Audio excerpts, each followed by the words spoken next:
नमस्कार दोस्तों, मेरा नाम भव्य मंगला है। मैं IATF क्वालिफाइड ऑडिटर हूँ। मेरा टोटल 32 साल का एक्सपीरियंस है।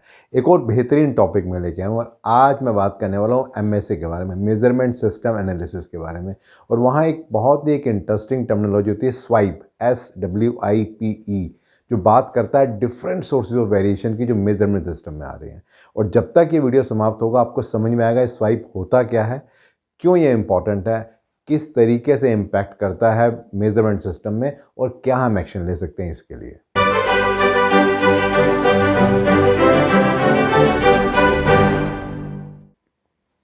इन जनरल अगर हम बात करते हैं लाइफ में तो आप देखते हैं कि अक्सर घर में BP मेज़रमेंट करने का एक टूल होता है और बहुत सिंपल होता है कि आप उसको लगाइए, बटन दबाइए और आपका एक मेज़रमेंट आ जाएगा और आपको पता लग जाएगा आपका BP कितना है।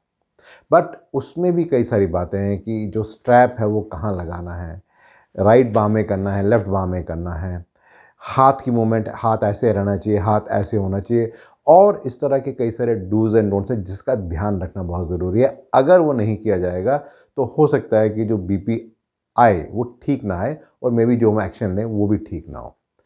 कुछ कुछ इसी तरह से मेज़रमेंट सिस्टम में भी होता है। प्राइमरीली दो ऑब्जेक्टिव होते हैं जब भी हम कुछ मेज़र करते हैं। सबसे पहली बात तो ये है कि जो हमारा मेज़रमेंट सिस्टम हम यूज़ कर रहे हैं उसका वेरिएशन प्रोसेस के वेरिएशन से बहुत कम होना चाहिए। जो दूसरा इंपॉर्टेंट फैक्टर है वो है कि जो हमारा मेज़रमेंट सिस्टम है वो जो भी वेरिएशन है प्रोसेस के अंदर उन सबको डिटेक्ट कर सके, उन सबको पढ़ सके। ये दो ऑब्जेक्टिव होते हैं इसके। बट ये भी बहुत इंपॉर्टेंट है कि ये जो वेरिएशन आ रहा है इसके सोर्सेज क्या हैं। तो अगर आप MSA का 4th एडिशन देखेंगे तो उसमें उसने 6 मेन की फैक्टर्स बताए हैं जिसको बोलते हैं स्वाइप, SWIPPE, जिसमें S का मतलब है स्टैंडर्ड, W का मतलब है वर्क पीस, I का मतलब है इंस्ट्रूमेंट, जो दो बार P आता है, एक है पर्सन, एक है प्रोसीजर और लास्ट में E का मतलब है एनवायरनमेंट। तो इसको अंडरस्टैंड करते हैं कि किस तरीके से ये इम्पैक्ट करते हैं और क्या किया जा सकता है जिससे कि इससे हम बचा सकते हैं या इसको इम्प्रूव कर सकते हैं। तो सबसे पहले शुरू करते हैं हम स्टैंडर्ड से। जब हम स्टैंडर्ड की बात करते हैं तो स्टैंडर्ड कुछ भी हो सकता है। जब हम स्टैंडर्ड की बात करते हैं तो जो हमारा मेज़रमेंट करने का क्राइटेरिया है, जो हमारा सिस्टम है या जो भी हमारा मास्टर सैंपल है, जो मास्टर इंस्ट्रूमेंट है, उन सब की हम बात कर रहे हैं। तो वहाँ क्या क्या पॉसिबल वेरिएशन आ सकते हैं। एक वेरिएशन तो आ सकता है कि उसके अंदर वो डिस्क्रिमिनेशन करने की शक्ति ही नहीं है जिससे वो पकड़ सके प्रोसेस के वेरिएशन को। या मे बी ये भी हो सकता है कि जो हमारा इंस्ट्रूमेंट है वो इतना सेंसिटिव नहीं है कि जो प्रोसेस के अंदर वेरिएशन है उसको पकड़ सकता है। और ऐसा भी हो सकता है कि जब हम मेज़रमेंट कर रहे हैं तो कोई स्पेशल कॉज भी आ सकता है जिस कारण से जो रिज़ल्ट आ रहा है उसको हम मान सकते हैं कि वो रिलायबल नहीं है। अब उसका इम्पैक्ट क्या आएगा? सबसे पहली बात तो ये है कि जो मेज़रमेंट आएगा उसको हम एक्यूरेट नहीं मान सकते। हम ये भी नहीं कह सकते कि जो भी वेरिएशन आया है क्या वो सही है कि नहीं है और जो भी स्टडी होगी वो रिलायबल नहीं होगी। उसका पॉसिबल एक्शन क्या हो सकता है? तो सबसे पहली बात तो ये है कि हमें इस बात को इंश्योर करना है कि जो भी हम स्टैंडर्ड या मास्टर इंस्ट्रूमेंट यूज़ कर रहे हैं वो सारी रिक्वायरमेंट्स को फुलफ़िल करे जिससे कि जो भी हम कुछ आउटपुट चाहते हैं वो डिज़ायरेबल आए और जो एरर है वो सिर्फ कॉमन कॉज के कारण हो, वो कभी भी स्पेशल कॉज के कारण से नहीं होनी चाहिए। जो दूसरा पॉइंट आता है वो आता है वर्क पीस का। वर्क पीस मीन्स वो इंस्ट्रूमेंट या वो कंपोनेंट जिसके ऊपर हम मेज़रमेंट कर रहे हैं किसी भी मेजरिंग इंस्ट्रूमेंट को लेके। से फॉर एग्जांपल अगर बात की जाए हम इसको एक वर्क पीस मान सकते हैं और इसके अंदर एक मेज़रमेंट कर रहे हैं अलग अलग पोजीशन पे चेक करने के लिए कि वेरिएशन किस तरह से आ रहा है। तो अब बात करते हैं उसमें क्या क्या सोर्स ऑफ वेरिएशन आ सकते हैं। तो जो पहला सोर्स ऑफ वेरिएशन है वो तो यही है कि जो भी हमने वर्कपीस लिए थे वो सेग्रीगेटेड थे, वो पूरे प्रोसेस के वेरिएशन को कवर नहीं कर रहे थे। कई बार ऐसा भी होता है कि जो हमारा वर्कपीस होता है वो बहुत गंदा होता है, उसमें कोई केमिकल लगा है, कोई ऑयल लगा है, ग्रीस लगा है, तो उस कारण से जब वो मेज़रमेंट करते हैं तो वो ठीक से सही रीडिंग नहीं देता। उसका इम्पैक्ट क्या आता है? सबसे पहला इम्पैक्ट तो आता है कि जो हमारा NDC है, जो नंबर ऑफ डिस्टिंक्ट कैटेगरीज है, जिसकी रिक्वायरमेंट है 5 या 5 से ज़्यादा, वो कम आएगा। देन जो भी ओवरऑल जो हम चाहते हैं वेरिएशन का प्रोसेस के अंदर जिसको हम कवर करना चाहते हैं वो भी रिज़ल्ट ठीक से नहीं आएगा। अब क्या पॉसिबल एक्शन ले सकते हैं इसके लिए?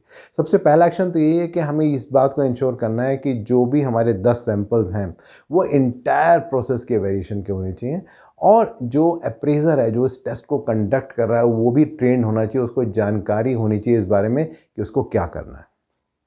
अब तीसरे वेरिएशन की बात करते हैं, वो वेरिएशन इंस्ट्रूमेंट का। अब इंस्ट्रूमेंट क्या हो सकता है? वो वर्नियर हो सकता है, माइक्रोमीटर हो सकता है, हाइट गेज हो सकता है, ये कुछ और भी हो सकता है।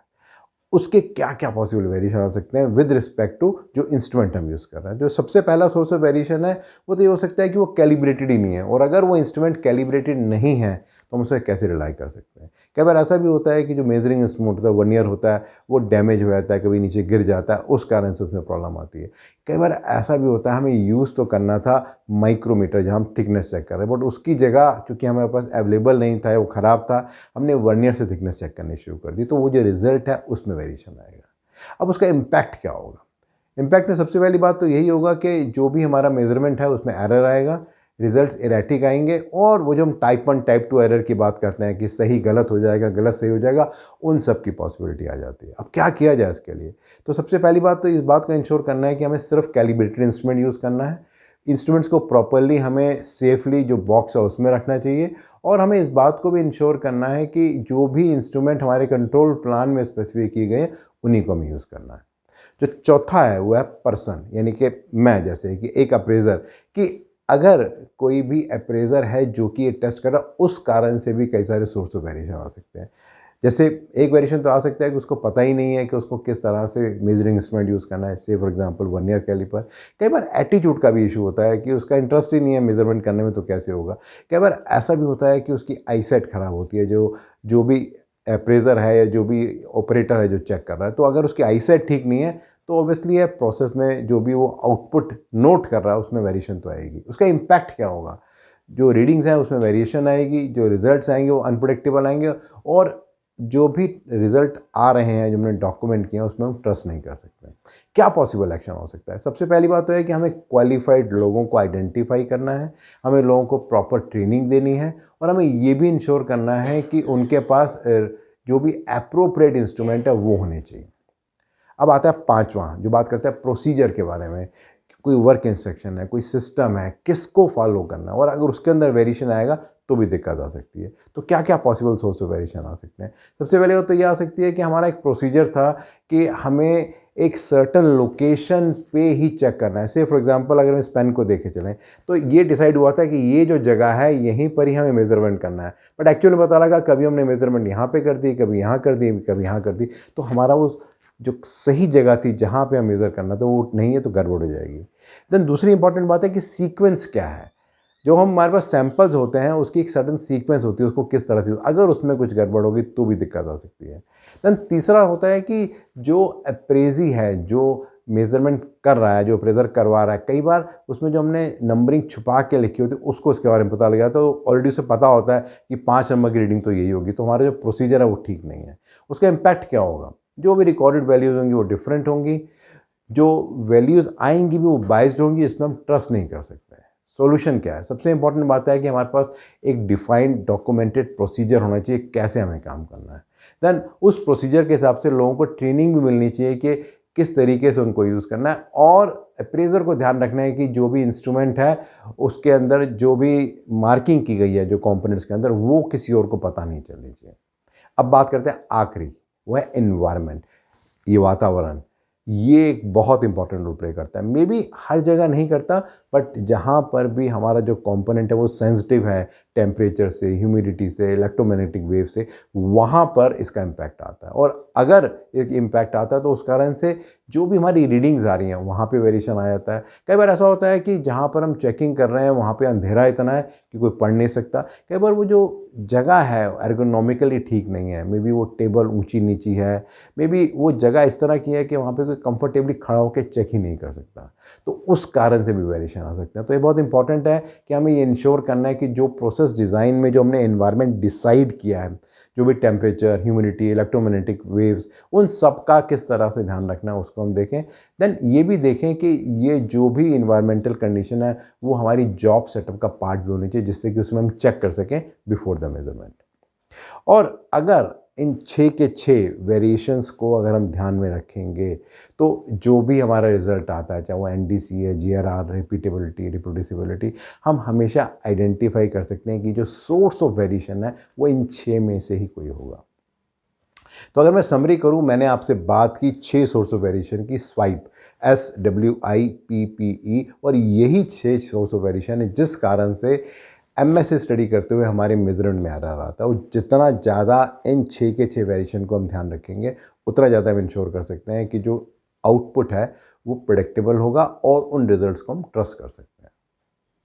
मेरा जो अगला वीडियो रहेगा वो इसी सीरीज़ में रहेगा एमएस से, कि वहाँ मैं बात करूँगा ग्राफिकल इंटरप्रिटेशन के बारे में। जो मीन और रेंज का चार्ट ड्रॉ करते हैं उसको पढ़ा कैसे जाए, उसको समझा कैसे जाए, उस बारे में बात की जाएगी अगले वीडियो में। रेगुलरली बहुत सारे फीडबैक आ रहे हैं और हेल्प कर रहे हैं अंडरस्टैंड करने के लिए आपकी क्या एक्सपेक्टेशन है, तो प्लीज़ उसको आप कंटिन्यू कीजिए। और अगर इस पर्टिकुलर वीडियो का आप और डिटेल में जानना और समझना चाहते हैं तो नीचे आपको एक लिंक मिलेगा, उसे आप क्लिक करेंगे तो एक ब्लॉग आपको दिखेगा, वहाँ और जानकारी मिलेगी इस वीडियो के बारे में। अगर आपको लगता है कि इस तरह के ब्लॉग्स और वीडियोस यूज़फुल हैं तो हमेशा अपने फ्रेंड से शेयर कर सकते हैं, और मेरे यूट्यूब चैनल और मेरी वेबसाइट bhavyamangala.com को सब्सक्राइब भी कर सकते हैं। धन्यवाद।